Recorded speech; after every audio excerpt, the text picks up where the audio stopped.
Hello, everybody. Welcome back to my channel. Today, we're reacting to What They Won't Tell You About in the Bulls documentary by Jimmy High Roller. I wanted to make this video, one, because I can't continue the series anymore. YouTube gave me a copyright strike. If I get three, they can delete my channel. So it's not worth it to me. I ended up taking down all the videos because I was kind of forced to. And yeah, man, I'm sad about it. It was a really fun series. I learned a lot about it. I know you guys really enjoyed it. You kept asking me when the next episodes were coming. I kept editing them and then re-editing, uploading. It got blocked. Either way, man, the series is dead. We're gonna watch this video to kind of wrap it up. And I'll watch the last few episodes on my own because I still want to finish it, regardless of if I'm doing it for YouTube or not. So, sorry to those who were looking forward to the rest of those. They're dead. YouTube killed them and my dreams. Let's go. The inbounds pass comes into Jordan. Here's Michael at the foul line. A shot on Elo. Good! The Bulls win it! They win it! Set the Cleveland Cavaliers. Michael Jordan hits it at the foul line. 101 to 100. Iconic. Jordan's game-winning shot over Greg Elo to win a first-round matchup in the 1989 playoffs. A shot burned into all of our memories as one of MJ's early defining moments. Burned. But what some may not know is that Michael Jordan scored 40 points in this thriller. Oh, wait.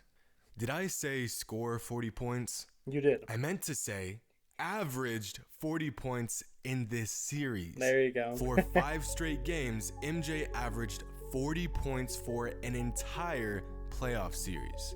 But then again, dominance of this caliber was nothing new to Jordan because in the season prior, he averaged over 45 points a game against the same Cavs team in the first round of the playoffs. Dang. In fact, Jordan averaged over 40 points per game for an entire playoff series on 6 separate occasions. Dang. But when you consider the fact that Mike averaged over 37 points per game in the playoffs for a 5-year stretch, this feat becomes a little easier to wrap your mind around.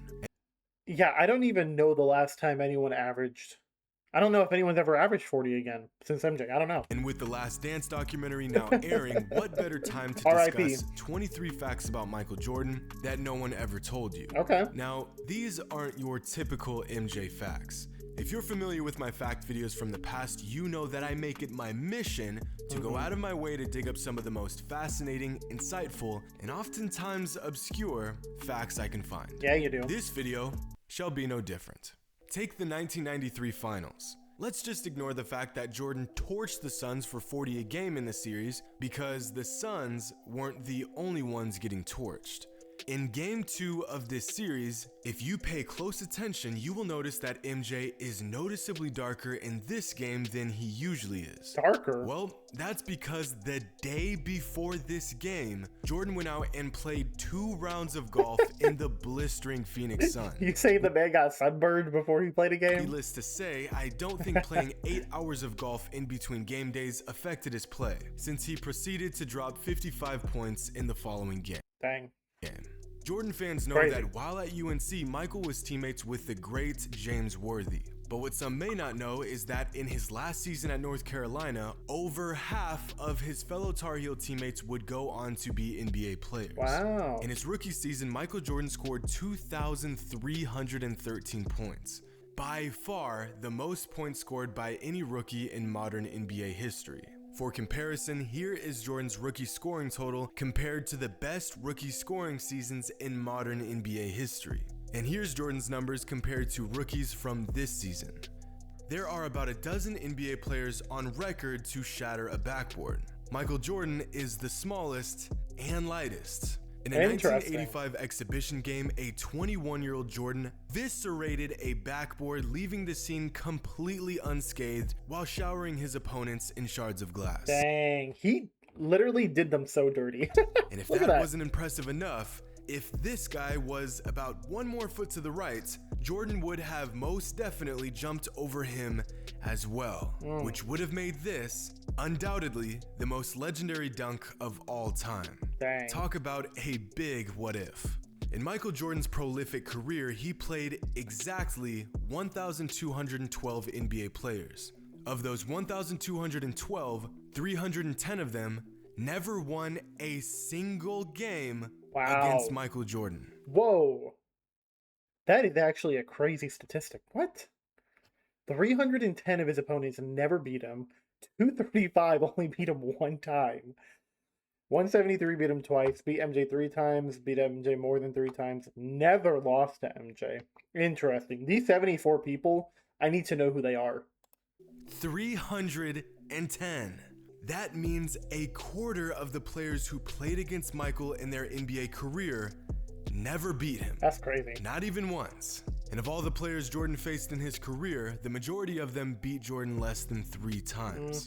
For comparison, of the 1,212 opponents Mike faced, only 74 of them never lost to Mike. Some of these players include Dirk Nowitzki, Gilbert Arenas, and I'll be damned, Scottie Pippen. But so some of those Wizard years people, okay. Nearly all the players who went undefeated against Mike did so while he played with the Wizards.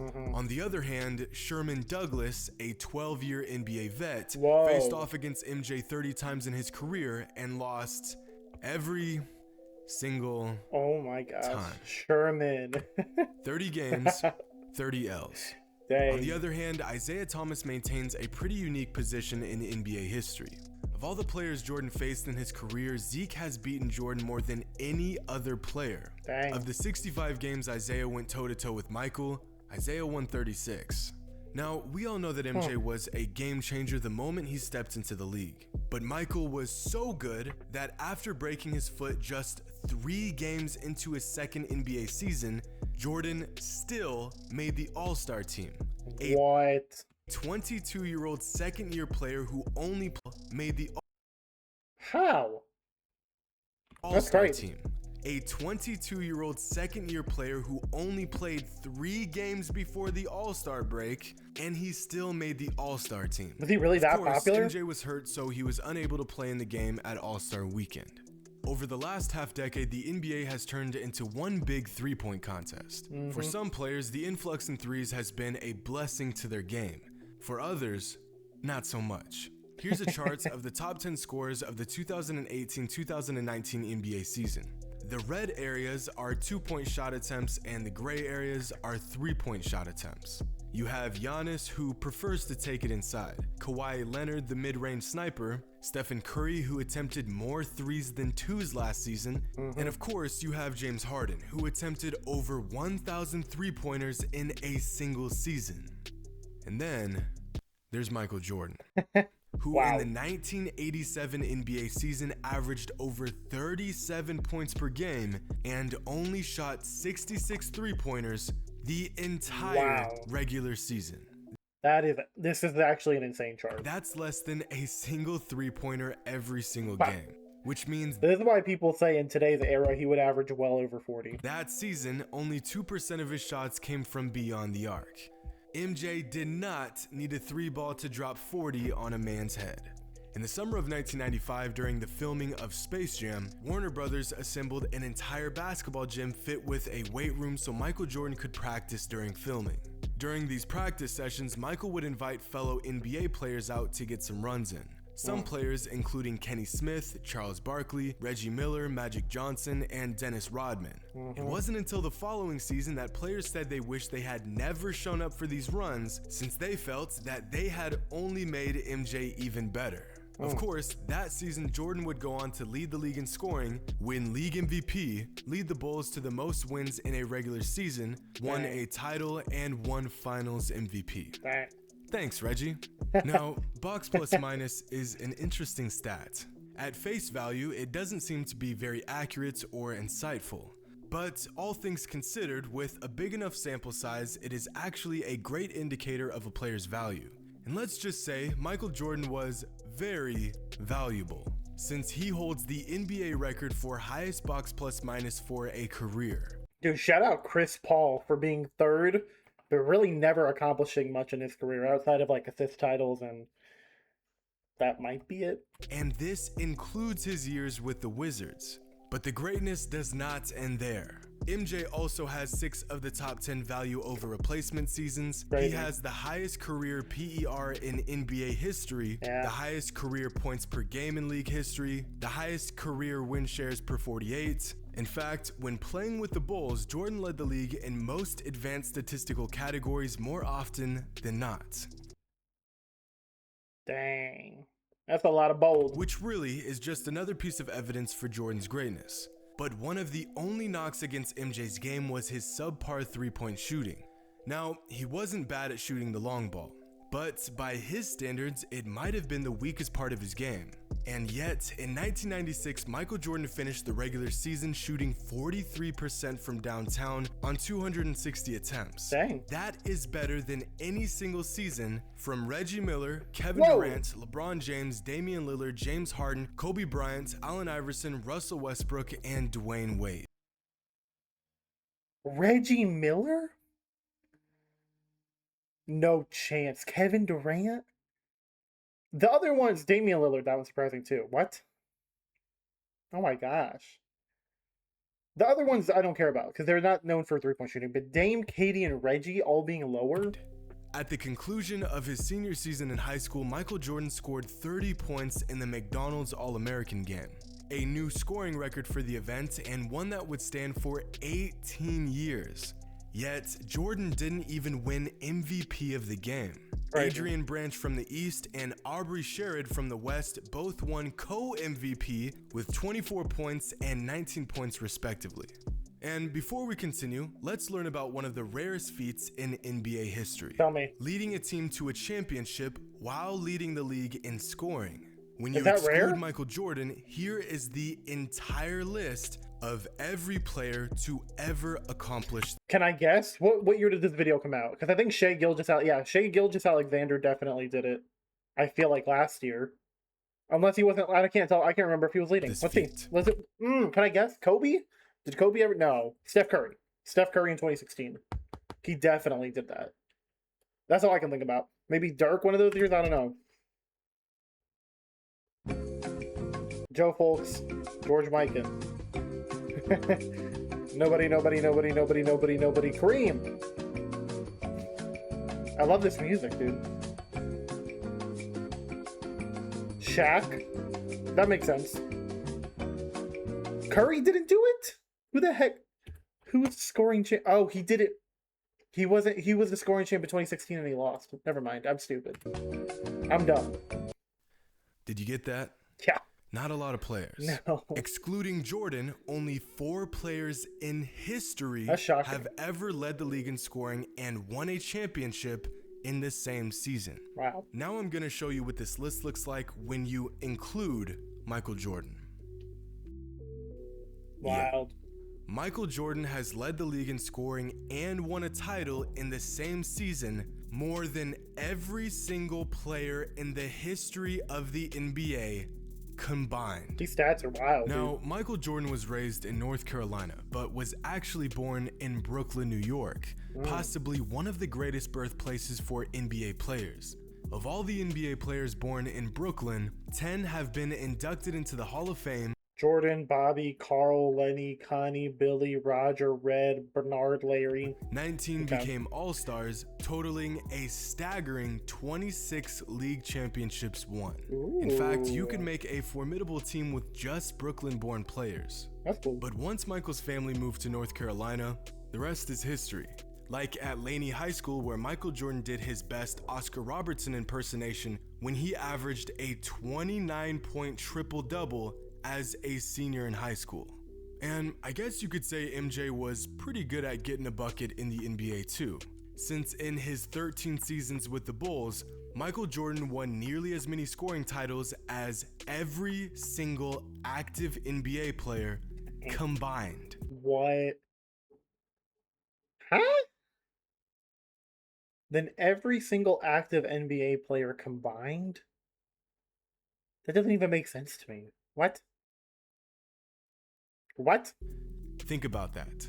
All That's probably not true anymore, right? Because now we have Shea who's done it, Luca who's done it, and these guys are all playing till a really old age. I know this is 2020, but it's still shocking. active NBA players have a combined 11 scoring titles. Jordan amassed 10, in 13 seasons by himself. It's crazy. Most fans are aware that Michael Jordan was a huge supporter and friend of Kobe Bryant. But what some people don't know is that Jordan was also a huge fan of Allen Iverson. I didn't know that. Jordan said that he watched Allen Iverson's documentary 3 times and that it even made him cry, saying, quote, "I love that little guy." And speaking of guys that Jordan has an appreciation for, one of the unsung heroes throughout Michael's career was his trainer, Tim Grover. Tim was so obsessed with making sure that Mike was in peak physical condition that he would go back and watch each and every one of Mike's games and count how many steps he took while on the court and which direction his steps were taken to ensure that he knew where Mike would be sore, how his body felt, and what regiments to complete in the following day. What a guy. Which in the long run saved Jordan's body from potentially career-ending falls like this. The footage used in the Last Dance documentary was sitting I ain't never seen him fall like that. That was nasty. around, unused and unseen for years because Michael Jordan refused to give permission to release the tapes. That is, until the Cleveland Cavaliers won the 2016 NBA championship. On June 22nd, 2016, the exact day of the Cavs championship parade, Michael Jordan finally agreed to do the documentary. Do you guys read into this at all? Like, do y'all think that he thought to himself, dang, Bron just pulled off an amazing championship coming back from down 3-1. That one right there made him the GOAT. Let me drop this documentary to remind people who the real GOAT is. Like, do y'all think that crossed his mind? Do you think they were completely unrelated? Or do you think there was some sort of relation there? Coincidence? I think not. I don't think it's a coincidence, dude. And while we're on the topic of the Last Dance documentary, on Michael Jordan's basketball reference page, you can find a Last Dance viewer's guide, an all-inclusive summary of the Bulls' final title run. Ooh. This includes every game, every play, and even every shot from the Bulls' historic 1997-1998 championship season. That's dope. This is an incredibly insightful page that you can reference while watching the Last Dance documentary. So whether you're a stat nerd or just interested in some of the more finer details behind the story, I highly suggest you check out this page. Okay. Tune into the Last Dance documentary Sundays on ESPN and ESPN2. Go even further down the deep, illustrious, and strikingly entertaining rabbit hole that is Michael Jordan's career. No, this is not a paid advertisement for the documentary. It's just really, really good. I mean, shoot. If y'all want to throw me some of that ESPN money, I wouldn't be opposed to it. Let me go. But, Let's go. Be sure to subscribe to the channel. That's awesome, dude. Great video.